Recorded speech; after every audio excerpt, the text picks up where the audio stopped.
The pictorial script of these Harappan seals has been deciphered as consistently Vedic and termed Proto-Brahmi as a pre-Sanskrit script.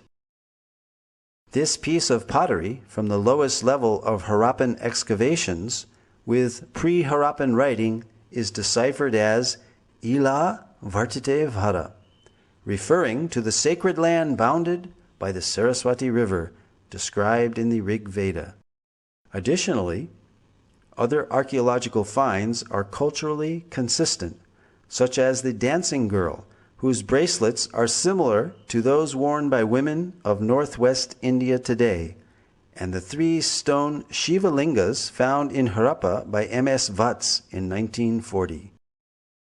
The worship of the Shiva linga is mentioned in the Mahanarayana Upanishad of the Yajur Veda and is still ardently practiced today. The Vedas were maligned by early Indologists because of their disagreement with their Eurocentric colonialist worldview, a view which produced and depended on the Aryan invasion theory.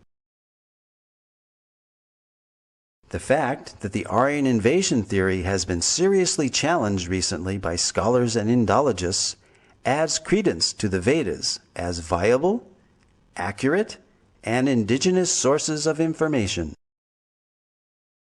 Using modern scientific methods such as satellite imagery and dating techniques, it can be shown that the ancient statements of the Vedas are factual, not mythical, as widely propagated. High-resolution satellite images have verified descriptions in the Rig Veda of the descent of the ancient Saraswati River from its source in the Himalayas to the Arabian Sea. Pure in her course from the mountains to the ocean, alone of streams, Saraswati hath listened. The mighty Saraswati River and its civilization are referred to in the Rig Veda more than 50 times, proving that the drying up of the Saraswati River was subsequent to the origin of the Rig Veda, pushing this date of origin further back into antiquity, casting further doubt on the imaginary date for the so-called Aryan invasion. This satellite image clearly shows the Indus-Saraswat river system extending from the Himalayas to the Arabian Sea. Here, the Indus River is on the left, outlined in blue, while the Saraswati River basin is outlined in green. The black dots are the many archaeological sites or previous settlements along the banks of the now dry Saraswati River. The drying up of the Saraswati River around 1900 BCE is confirmed archaeologically. Following major tectonic movements or plate shifts in the Earth's crust, the primary cause of this drying up was due to the capture of the Saraswati River's main tributaries, the Sutlej and the Dristadvati, by other rivers. Although early studies based on limited archaeological evidence produced contradictory conclusions, recent independent studies, such as that of archaeologist James Schaffer in 1993, showed no evidence of a foreign invasion in the Indus-Saraswat civilization and that a cultural continuity could be traced back for millennia. In other words, archaeology does not support the Aryan invasion theory. Marine archaeology has also been utilized in India off the coast of the ancient port city of Dwarka in Gujarat, uncovering further evidence in support of statements in the Vedic scriptures. An entire submerged city at Dwarka, the ancient port city of Lord Krishna, with its massive fort walls, piers, wharves, and jetty, has been found in the ocean as described in the Mahabharata and other Vedic literatures. This Sanskrit verse from the Moshila Parva of the Mahabharata describes the disappearance of the city of Dwarka into the sea. After all the people had set out, the ocean flooded Dwarka, which still teemed with wealth of every kind. Whatever portion of land was passed over, the ocean immediately flooded over with its waters. Dr. S.R. Rao, formerly of the Archaeological Survey of India, has pioneered marine archaeology in India. Marine archaeological findings seem to corroborate descriptions in the Mahabharata of Dwarka as a large, well-fortified, and prosperous port city, which was built on land reclaimed from the sea and later taken back by the sea. This lowering and raising of the sea level during these same time periods of the 15th and 16th centuries BCE is also documented in historical records of the country of Bahrain. Here is a glimpse of the massive Dwarka city wall. Among the extensive underwater discoveries were a large door socket and a bastion from the fort wall. 2 rock-cut slipways of varying width extending from the beach to the intertidal zone, a natural harbor, as well as a number of olden stone ship anchors were discovered, attesting to Dwarka being an ancient port city. The 3-headed motif on this conch shell seal, found in the Dwarka excavations, corroborates the reference in the scripture Harivamsa that every citizen of Dwarka should carry a mudra or seal of this type. All these underwater excavations add further credibility to the validity of the historical statements found in the Vedic literatures. Apart from Dwarka, more than 35 sites in North India have yielded archaeological evidence and have been identified as ancient cities described in the Mahabharata. Copper utensils, iron, seals, gold, and silver ornaments, terracotta discs, and painted grayware pottery have all been found in these sites. Scientific dating of these artifacts again corresponds to the non-Aryan invasion model of Indian antiquity.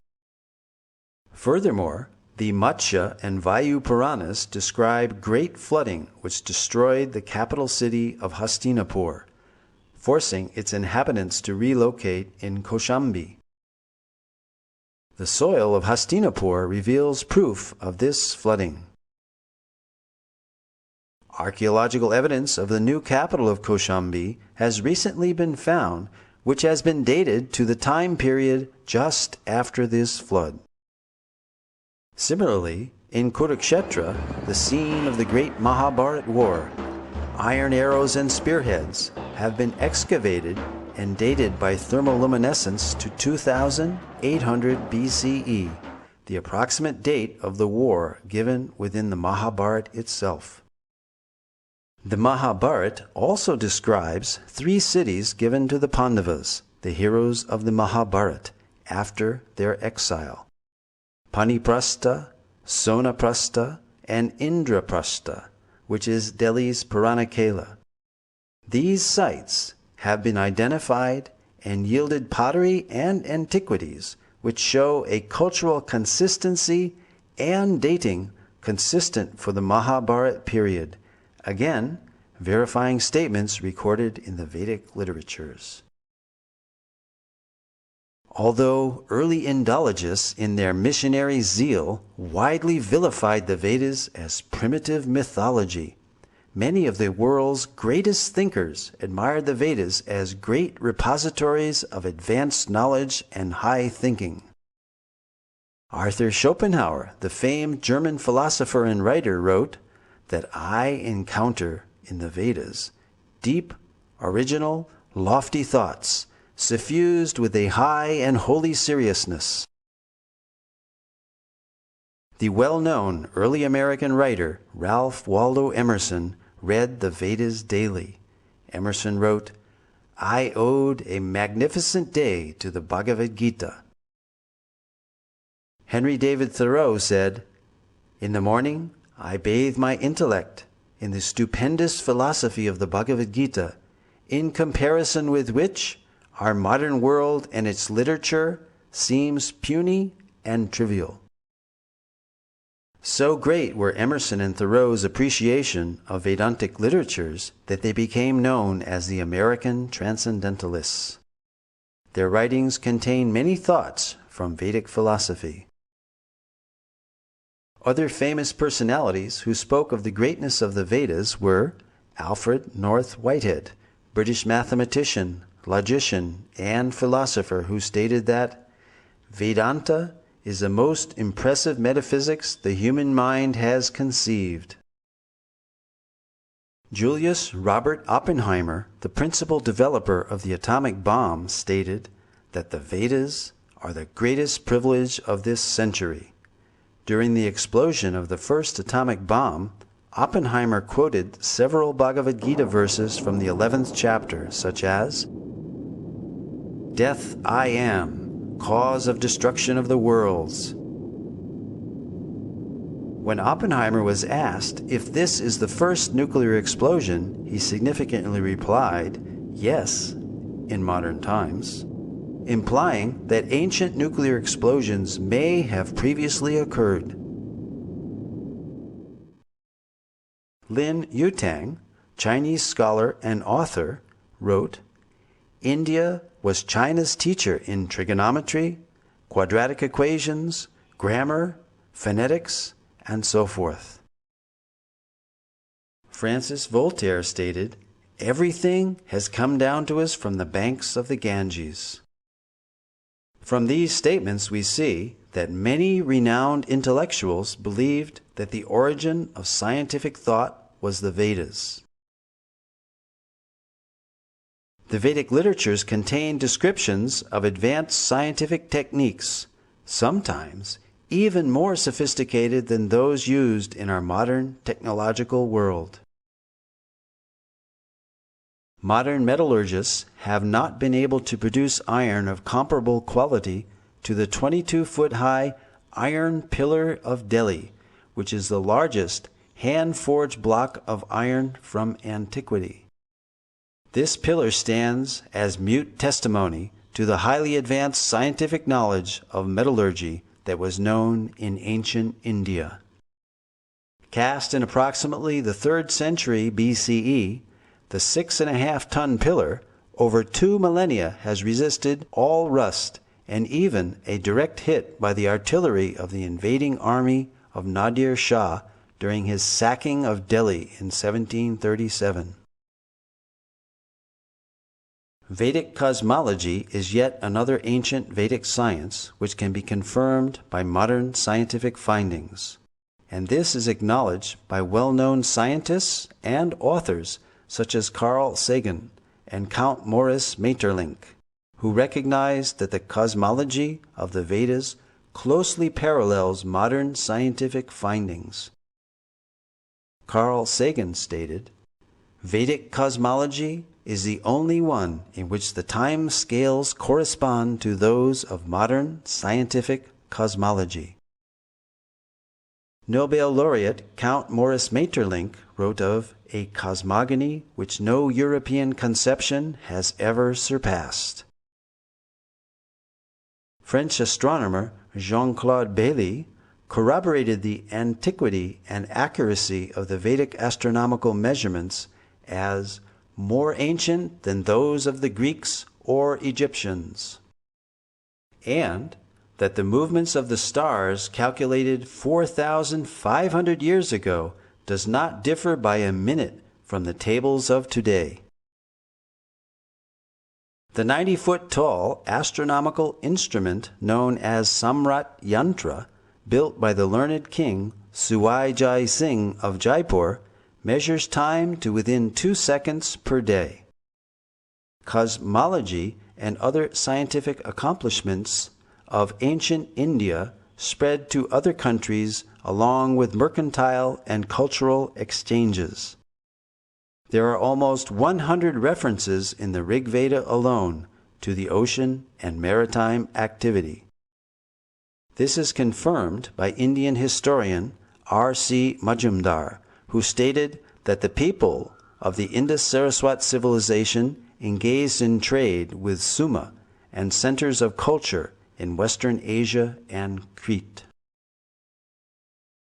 An example of these exchanges is found in the inscriptions on the Heliodorus column, erected in 113 BCE by Heliodorus, a Greek ambassador to India and convert to Vaishnavism, as well as the 2nd century BCE coins of Agastocles, showing images of Krishna and Balaram. These artifacts stand testimony that Sanatana Dharma predates Christianity. This also confirms the link between India and other ancient civilizations such as Greece, and shows that there was a continuous exchange of culture, philosophy, and scientific knowledge between India and other countries. Indeed, the Greeks learned many wonderful things from India. Voltaire, the famous French writer and philosopher, stated, "Pythagoras went to the Ganges to learn geometry."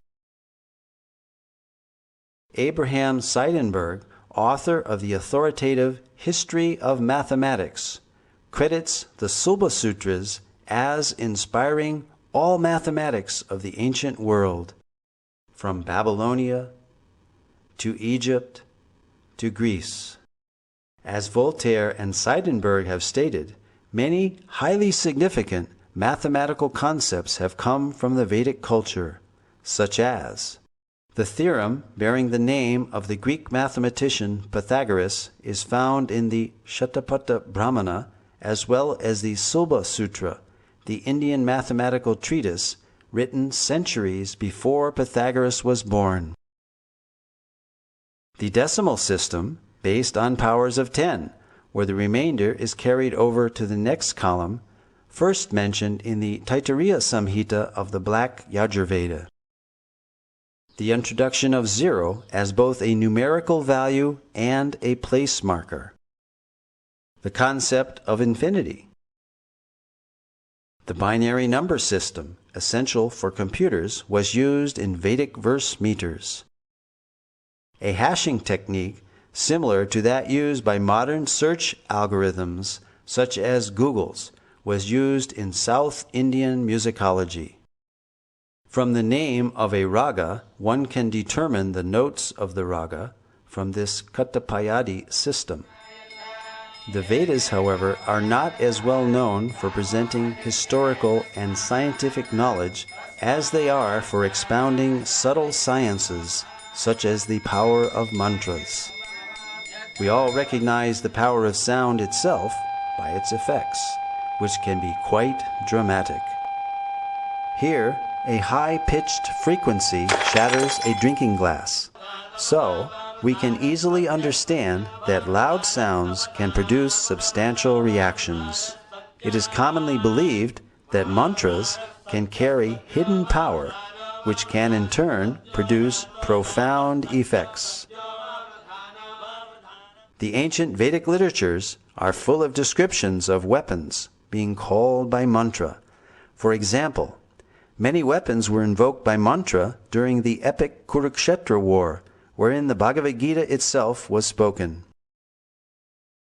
The ancient deployment of Brahmastra weapons, equivalent to modern-day nuclear weapons, are described throughout the Vedic literatures.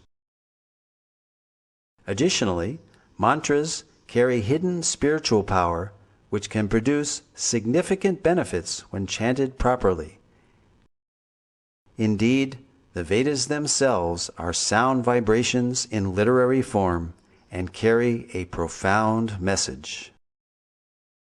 Spiritual disciplines recommend meditational practices such as silent meditation, silent recitation of mantras, and also the verbal repetition of specific mantras out loud.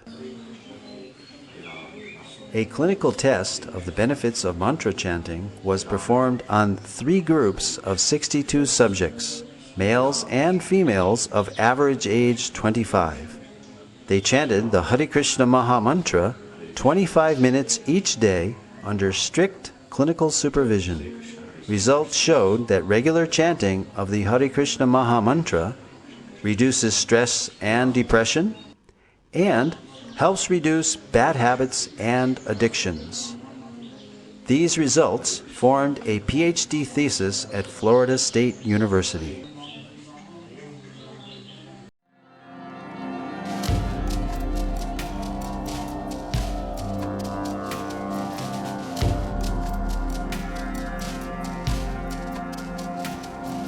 Vedam Gavidam Bhuvalacharu Vakshanam Umasudam